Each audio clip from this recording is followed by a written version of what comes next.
Pessoal, então aqui novamente, vamos para o episódio 2, os nossos 5 minutos de acréscimo. A gente vai falar hoje sobre monitoramento de sinais e sintomas de fadiga, ou seja, aquela coisa que vocês que estão acompanhando, sejam fisioterapeutas, sejam pessoas que são entusiastas do esporte, atletas amadores, é a história por trás da lesão. Então, basicamente aquela questão assim, eu tive uma lesão boba, eu fiz uma torção, eu estirei um músculo.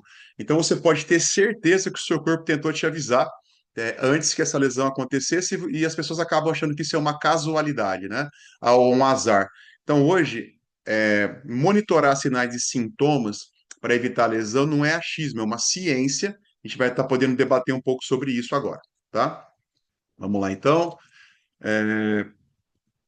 Primeira coisa, então a gente já sabe que, por exemplo, a American College of Sports Medicine, ou a British Medical Journal, a British Journal of Sports Medicine, elas têm ali uma frente muito grande sobre trabalhos que falam sobre isso, tá? Então são guidelines de referência, eles falam bastante, cada vez mais quem trabalha com esporte está tentando criar uma ciência exata que tenha no seu ápice o processo de evitar a lesão, tá bom?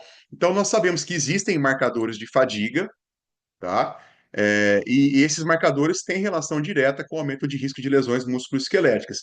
Então, não dá para achar isso que é achismo, que é bobagem, e vamos levar e empurrar com a barriga, porque isso hoje é fato, tá aí e veio ajudar a gente a cuidar melhor dos nossos atletas, sejam profissionais, sejam amadores, tudo bem? Vamos lá, então. Primeiro ponto a você, então você que pratica atividade física, ou cuida de alguém, né, que quer performar, que quer ter rendimento, é ficar atento sobre a dor muscular de início tardio. Então, sempre que, hoje cada vez mais pessoas treinam com intensidade mais elevada, buscando performance e competitividade, ok?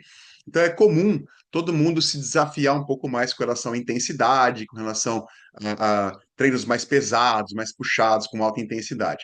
Então, se você tem, após esses treinos, se você tem dores musculares que persistem por 72 horas ou mais, tá, isso indica que houve uma falha da sua recuperação ou da sua recuperação da homeostase tecidual.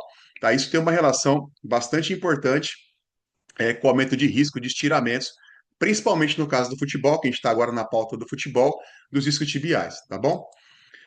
Então, monitorar essas questões é extremamente importante.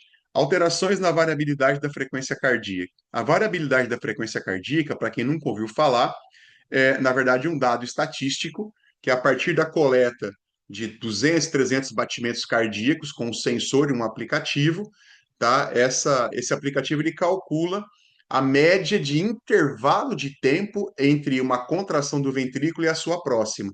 E aí ele faz depois uma estatística e mostra para a gente se existe uma variação entre esses intervalos de tempo através dos batimentos consecutivos. O que a gente sabe? Isso, variabilidade não é só lesão, tá? Variabilidade hoje é um marcador padrão ouro para doenças crônicas, doenças mentais, doenças degenerativas, e no esporte cada vez mais é um dos índices que é mais utilizado para você verificar fadiga e risco de lesão, tá bom? Então, ela mostra que se você tem uma variabilidade reduzida, ou seja, se os intervalos entre os batimentos eles se repetem muito ao longo do tempo de coleta, a sua variabilidade é menor, consequentemente, a sua saúde tende a ser pior e o risco aumenta. Então, você pega um atleta hoje que está com uma variabilidade diminuída, tá? Isso pode indicar que ele vem com uma fadiga acumulada, tá? Um estresse acumulado, e isso pode fazer com que ele tenha um risco de lesões aumentado, tá bom? Então, como está dizendo aqui, é um preditor robusto, tá? Então, a queda da variabilidade ela pode indicar um estado de overreaching não funcional, beleza? Aí o overtraining e tal, não sei o quê. Overreaching não funcional é o pré-estado do overtraining. Então, entender a antessala do overtraining, quando ela começa a acontecer, é fundamental para que você não permita que o atleta entre em excesso de treinamento. É onde a lesão ela tende a fazer parte desse universo, ok? Sono, tá? Então a gente sabe hoje que um atleta que dorme menos que 7 horas, 7, 8 horas por noite, ou ele tem baixa eficiência na qualidade do sono, ok? Ele vai ter ali uma redução da taxa de síntese proteica, da atenção psicomotora, uma desregulação hormonal, beleza? Do ciclo circadiano. isso vai impactar totalmente ali na questão de performance e aumentar o risco relativo, tá, para que desenvolva lesões a partir da falta de controle neuromuscular. Então, gente, hoje monitorar sono, qualidade de sono e recuperação é fundamental. Tá? Então, a galera que está aí, vou dormir com o celular na mão até que ele cai no meu rosto, né? Então, pessoal que não tem muita ideia de como cuidar do sono, tá? A gente tem aqui depois muita coisa para falar sobre isso. E hoje é uma das questões mais fáceis de você cuidar e que traz o melhor resultado possível para a recuperação dos atletas. A incoerência da percepção subjetiva de esforço, tá? Então, aquela história, se o atleta ele reporta que a sensação da carga percebida por ele, tá, é maior do que a carga em si, beleza? Há um indicativo de fadiga acumulada, beleza?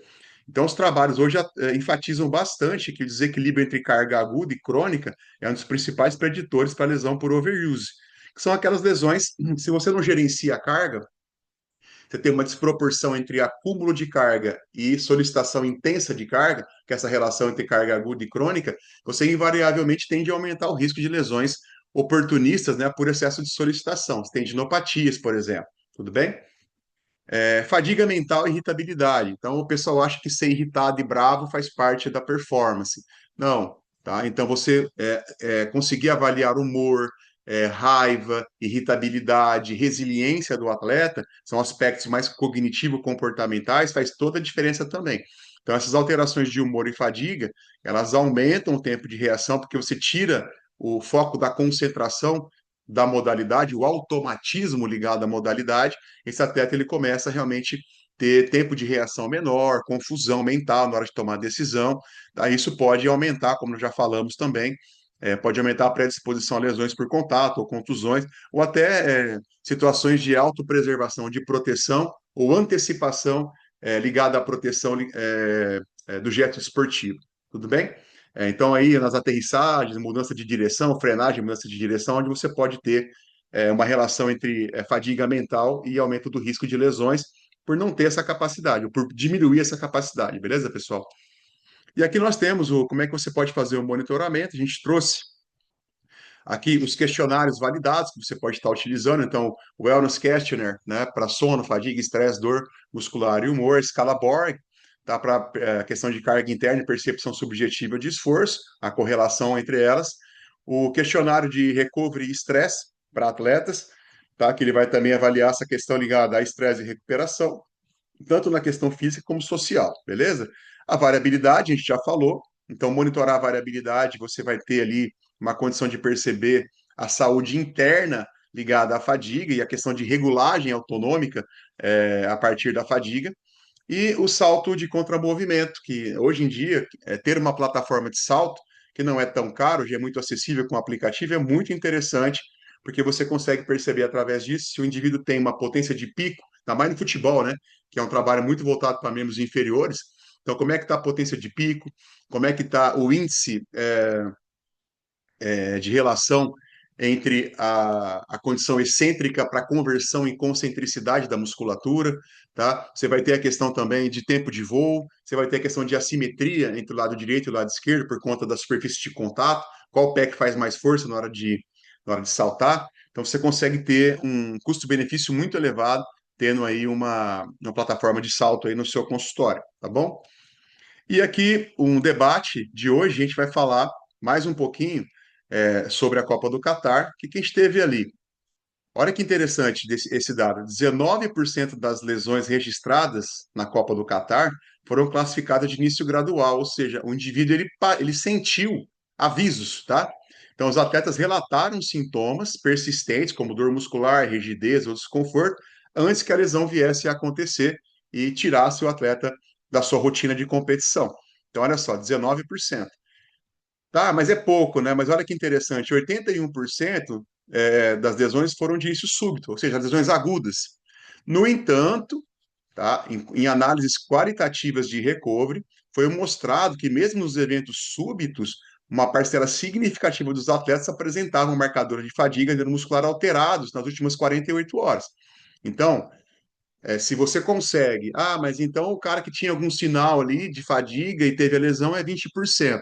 Só que os outros 80%, quando investigados, também estavam sentindo alterações, ou sinais e sintomas alterados aí, né? Ligados à fadiga, mesmo na lesão súbita. Tudo bem? Então, mais uma vez, monitorar fadiga e evitar lesões é uma ciência. Então, você precisa aprender a monitorar isso aí e cuidar do seu atleta melhor. Tranquilo? Então, você que quer realmente participar, ou quer indicar isso para algum colega, é só escanear o QR Code, você vai estar entrando no nosso grupo, até porque essas aulas vão ser disponibilizadas dentro do nosso grupo VIP. Então, você que quer convidar um colega ou pessoas, tá? É só passar esse link ou escanear e a gente vai estar cada vez mais com mais pessoas acompanhando o nosso trabalho, beleza? Aqui o meu Instagram, então quem não segue, tá aí. A gente está aí com o Instagram totalmente voltado para essa parte de fadiga, lesões. Então espero vocês lá também pelo Instagram. Valeu, pessoal. Então até mais, até o próximo episódio. Um abraço.